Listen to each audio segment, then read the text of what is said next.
kaninang umaga, Oh. ako bagay nagninong sa binyag. Ako nagninong. Ako'y napaagap sa simbahan. At ang binyag ng aking inaanak ay alas 9 ng umaga. Ay nado na ako ng alas 7. Eh di may nauna pang bibinyagan. Abay, nung pagpasok ko ng simbahan ay, abay ako nagtataka yung pari ay galit na galit. At ang pangalan pa ng batang bibinyagan ay cellphone. Cellphone. Kakaibang pangalan. Sabi ng pare doon sa unang bibinyagan na sa mga magulang, bakit Mrs. at Mr. ito'y naging pangalan ng inyong anak ay cellphone? Di man lang ninyo, di ba? Yung pala, inihalin tulad doon sa pangalan ng mga magulang. Ang pangalan ng ina ay Celia. At yung ama naman ay Ponciano. Kaya cellphone.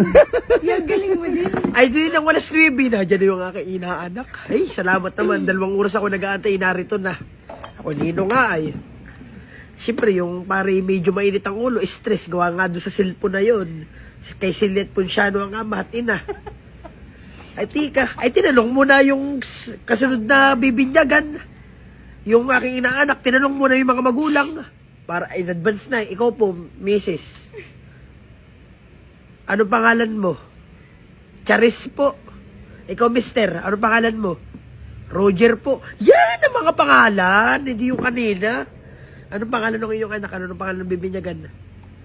Charger po. Tayo na. Kayo umalis na. Sabi na.